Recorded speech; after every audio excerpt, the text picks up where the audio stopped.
Hello friends, मैं यासिर शेख मेरे YouTube channel Yasir online test में आपका स्वागत करता हूं। आगे बढ़ने से पहले मैं आपको बता दूं, अगर अभी तक आपने मेरा चैनल सब्सक्राइब नहीं किया तो प्लीज़ ये सब्सक्राइब बटन पर क्लिक करके मेरे चैनल को सब्सक्राइब कीजिए। तो आज मैं आपको जीमेल के कुछ टिप्स देने वाला हूँ। नंबर 1 टिप जो कि अभी मैं आपको बताने वाला हूँ, ईमेल को शेड्यूल कैसे किया जाता है। ठीक है, मान लीजिए मैंने यहाँ पे ईमेल आईडी लिखा है, सब्जेक्ट में टेस्ट लिख दिया है, मेल बॉडी में टेस्ट मैंने लिखा है आपको बताने के लिए सिर्फ। सेंड के बाजू में आप ये जो एरो देख रहे हैं डाउन का, इस पर आपको क्लिक करना है, शेड्यूल सेंड पे आना है। आपको कब डालना है, कब ईमेल सेंड करना है, ये आपके सामने शेड्यूल आ गया है। आप यहाँ से चूज़ कर सकते हैं डेट और टाइम। मान लीजिए कि आज ही मुझे सेंड करना है, आज ले लिया। कभी सेंड करना है 7 बजे, तो यहाँ पे मैंने 700 लिख दिया। शेड्यूल सेंड पे जैसे ही मैं टिक करूँगा ये शेड्यूल हो जाएगा। आप चाहते हैं आप किसी को मेल सेंड कर रहे हैं, वो कॉन्फिडेंशियल है, ये उसके लिए ये जो आप बटन देख रहे हैं, लॉक वाला आइकन जो देख रहे हैं, इस पर आपको क्लिक करना है कि अभी मुझे भेजना है। तो मान लीजिए कि मैं यहाँ पे 1 वीक लिखा है, सॉरी इसको मैं 1 डे कर देता हूँ। नो SMS पासकोड, इसको सेव किया। ठीक है, सेव करने के बाद ये देखिए यहाँ पे क्या लिखा है, कंटेंट एक्सपायर, मतलब जो नेक्स्ट डे की डेट है वो आ गई। वो बंदा ना इसको फॉरवर्ड कर पाएगा, ना इसको कॉपी कर पाएगा, ना इसको प्रिंट कर पाएगा, ना इसको डाउनलोड कर पाएगा। ये कॉन्फिडेंशियल, एज अ कॉन्फिडेंशियल ये मेल जाएगा सामने वाले के पास। जैसे ही आप सेंड करेंगे तो एज अ कॉन्फिडेंशियल मेल ये 1 डे के बाद ऑटोमेटिकली एक्सपायर हो जाएगा। ये मेरे क्रेडिट कार्ड का ईमेल आया है, ये आपके सामने मैंने खोला है। अभी मुझे चेक करना है, मैं भूल भी जाता हूँ कि मेल आया, कितना पैसा भरना है, क्या भरना है। मैंने क्योंकि ऑटो पे नहीं रखा है तो मैं भूल भी जाता हूँ कभी कभी, बिकॉज ऑटो पे रखने से क्या होता है, अकाउंट में पैसे होते हैं नहीं होते, उस पर डिपेंड करता है। तो मैं चाहता हूँ कि अभी मेरे को स्टेटमेंट चेक करने का टाइम नहीं है, ये मैं बाद में चेक करूँ मैं स्टेटमेंट। तो अगर आप इधर आएंगे, इस पर आके राइट क्लिक करेंगे मेल पे, तो स्नूज़ का एक ऑप्शन है, स्नूज़। अब मुझे कब पढ़ना है ये, मान लो मैं ऑफिस से आता हूँ रात में 9 बजे के बाद मैं फ्री होता हूँ। ठीक है, तो मान लीजिए यहाँ पे डेट एंड टाइम पिकअप किया कि आज ही मैं पढ़ूंगा, कभी रात में 8 बजे या सॉरी 9 बजे। आपने टाइम ले लिया, जैसे ही सेव किया ये स्नूज़ हो गया। अब ये यहाँ पे आएंगे तो आप स्नूज़ में ये मेल दिखेगा भी आपके, ये देखिए ये दिख रहा है यहाँ पे। मान लीजिए कि मैंने एक मेल ड्राफ्ट किया। अब ये मेल, ये मेरे ऑफिस का मान लीजिए कि रेजिग्नेशन ईमेल हो, या मेरा किसी जॉब का ऑफ़र लेटर हो, या फिर मेरा रेज्यूम मैं किसी दूसरे को भेज रहा हूँ, कोई दूसरी कंपनी को। तो गलती से मैंने मान लीजिए मेरे बॉस का या HR का मेल ID डाल दिया कि मैं इसकी आदमी को, ये पर्सन को रेज्यूम भेज रहा हूँ। तो गलती से मान लीजिए मैंने मेरी ऑफिस वाले को ही किसी का मेल ID डाल दिया मैंने यहाँ पे गलती से ही। तो मैं चाहता हूँ ये सेंड करने के बाद, जैसे मैंने गलती से डाल दिया और मैं सेंड करते हुए मैंने देखा कि अरे भाई ये तो मैंने गलत आदमी को भेज दिया, मुझे याद आया कि अरे ये चीज़ मिसिंग हो गई या गलती हो गई। तो ये मैं अंडू कर रहा हूँ। मैं देखिए कभी तक अंडू कर रहा हूँ, ये डायलॉग बॉक्स जा रहा नहीं है, मैं आपसे बात भी कर रहा हूँ, ये अभी तक अंडू नहीं हुआ। तो अंडू पे क्लिक करूँगा तो ये अंडू भी हो जाएगा। मतलब जो मेल बॉक्स है वो वापस मैं मेल में चेंजेस कर सकता हूँ, मेल ID दूसरे का डाल सकता हूँ, पुट कर सकता हूँ यहाँ पे। ठीक है, अब आप बोलोगे, आप कभी कभी सोचोगे कि अंडू कैसे हुआ, हमारे सामने तो सिर्फ कुछ सेकंड के लिए दिखता है अंडू का ऑप्शन और चला जाता है, आपके सामने ऐसे कैसे हुआ, इतनी देर तक कैसे था ये मैंने मेल ID पुट किया, मेल ID पुट करने के बाद सेंड किया मैंने। आपको अंडू के ऑप्शन के लिए आपको ये इतना सी डायलॉग बॉक्स होना ही चाहिए।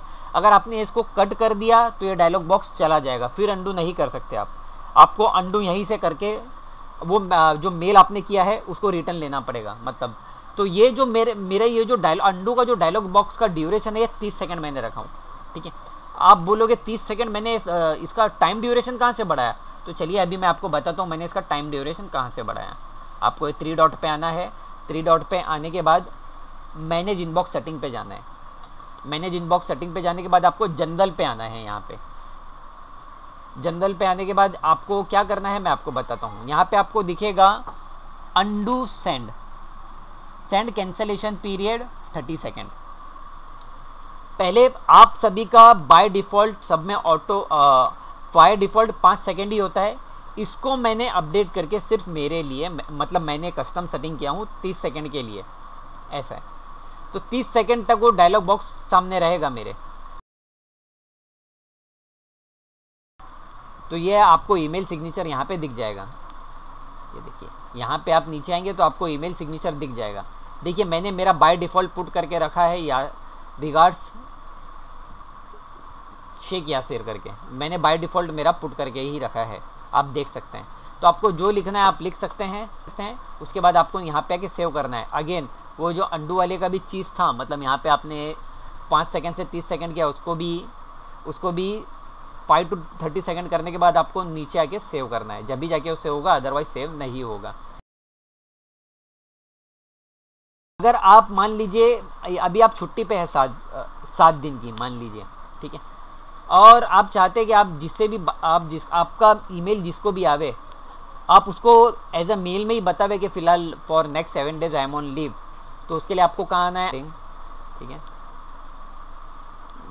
जनरल में आने के बाद नीचे आया, नीचे आने के बाद वैकेशन मोड ऑफ है, इसको यहाँ से ऑन करना है। जैसे ही ऑन करेंगे ईमेल सब्जेक्ट एग्जांपल मान लीजिए I am on leave for next 7 days. यहाँ पे आपने जो भी आपका टेक्स्ट है लिख दिए कि I am out of town something, जो आपको लिखना है आपने लिख दिया, इसको सेव चेंजेस कर दिया तो ये ऑटोमेटिकली सेव भी हो जाएगा। ईमेल खुला है जो कि मेरा डीमेट अकाउंट का है, ठीक है, ये किसी दोस्त ने मेरा खोल दिया था डीमेट अकाउंट कि भाई प्लीज़ खोल दे, मेरा एक सेल काउंट हो जाएगा, लेकिन मैं देखता नहीं हूँ, फिर भी मेरे कुछ पैसे कटे जो कि अकाउंट मेरा माइनस में।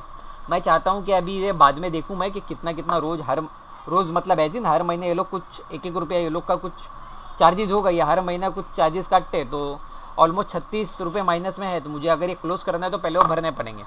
बट मैं चाहता हूँ कि ये जो मेल आया है अभी, ठीक है, आप देख रहे हैं 13 घंटे पहले, मैं अभी इसको पढूँ और बाद में पढूँ।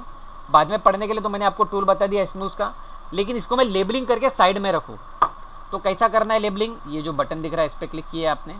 क्लिक करने के बाद ये देखिए जैसे कि मैंने बोला कि मैंने अलग अलग सब बना के रखा हूँ मैं, डॉक्यूमेंट, इलेक्ट्रिसिटी बिल, IDFC, जैसे कि जो भी है मेरा वो सब मैंने बना के रखा हूँ। सैलरी स्लिप, AC का मैंने लिया तो स्प्लिट AC।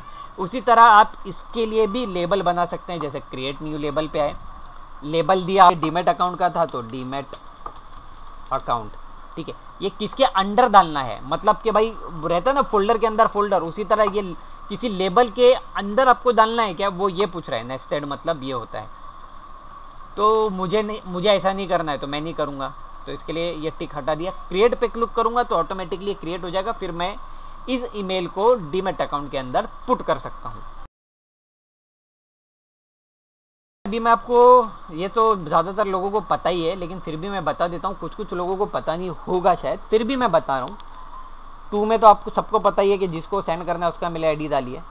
CC मतलब कार्बन कॉपी। कार्बन कॉपी मतलब कि किसी को हम भेज रहे तो उसको पता हो कि हम क्या टास्क कर रहे हैं या हम किस चीज़ पे बात कर रहे हैं, और उसको जस्ट इन्फॉर्म करना है तो कार्बन कॉपी। CC मतलब होता है कार्बन कॉपी, एक कॉपी उसको भी चली जाए।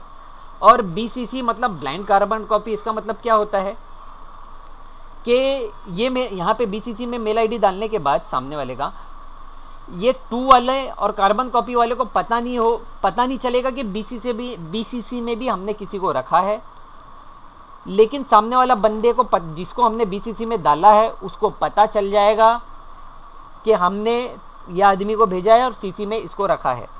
एक चीज़ है ब्लाइंड कार्बन कॉपी, मतलब यही होता है। और मान लीजिए कि अगर हमें एक ही मेल, मान लीजिए कि रेज्यूमे ही है हमारा, वो हमको कम से कम 10 लोगों को फॉरवर्ड करना है। 10 मेल ID मैंने निकाल के रखा है, 10 लोगों को फॉरवर्ड करना है, तो 10 मेल ID मैंने BCC में डाल दिया, सब्जेक्ट डाल दिया रेज्यूमे, लिख दिया काइंडली चेक माय रेज्यूमे। मैंने यहाँ पे सब्जेक्ट लिख दिया रेज्यूमे, इधर लिख दिया kindly check my resume.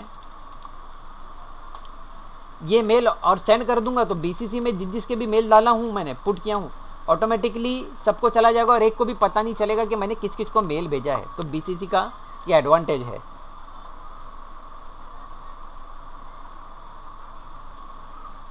Okay, तो अभी मैं आपको बताऊंगा कि इसमें टेक्स्ट फॉर्मेटिंग भी सबको पता ही है। कुछ छोटी मोटी चीज़ें हैं जो मैं अभी आपको बता देता हूँ। मान लीजिए कि इसको बड़ा करना है तो ये सब तो सबको पता ही होगा, जो जीमेल यूज़ करता है उसको पता ही है कि क्या है ये। फिर भी टेक्स्ट कलर जैसे चेंज कर सकते हैं, बैकग्राउंड कलर, ठीक है, ये फिर भी मैं बता रहा हूँ। अभी इसमें जो एक चीज़ मैं बताने वाला हूँ वो देखिए आप। मान लीजिए कि कोई चेक दिस मतलब क्या क्या है चेक दिस, इसको मेरे को चेक दिस को लिंक बनाना है, हाइपर लिंक बनाना है, ठीक है। तो किस तरीके से हाइपर लिंक बनाना है यह भी मैं आपको बताता हूँ। मान लीजिए कोई चेक दिस पे क्लिक करेगा तो yahoo.com खुलना चाहिए, ठीक है।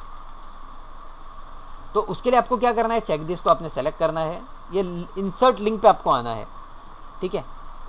ईमेल एड्रेस डालना है तो ईमेल एड्रेस, कोई क्लिक करेगा तो मेल करेगा। वेब एड्रेस डालना है तो वेब एड्रेस, एग्जांपल मान लीजिए ये डाल दिया मैंने याहू का, ओके, ठीक है, ओके कर दिया।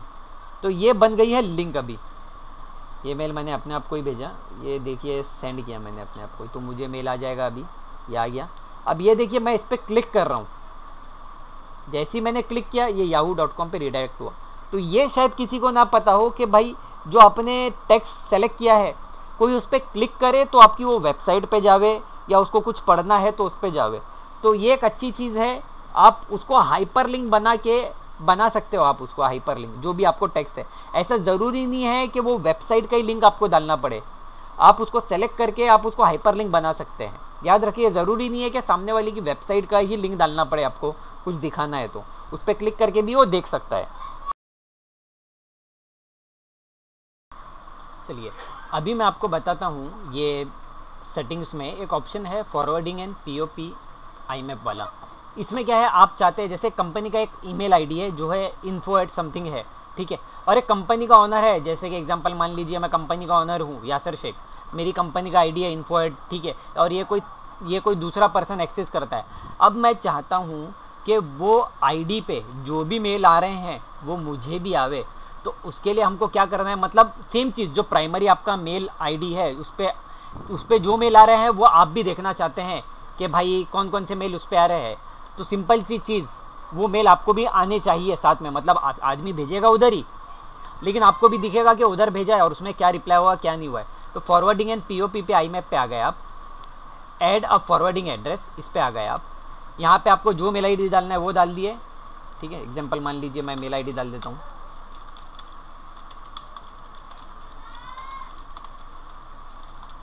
नेक्स्ट किया। नेक्स्ट करने के बाद सामने पॉपअप खुला है।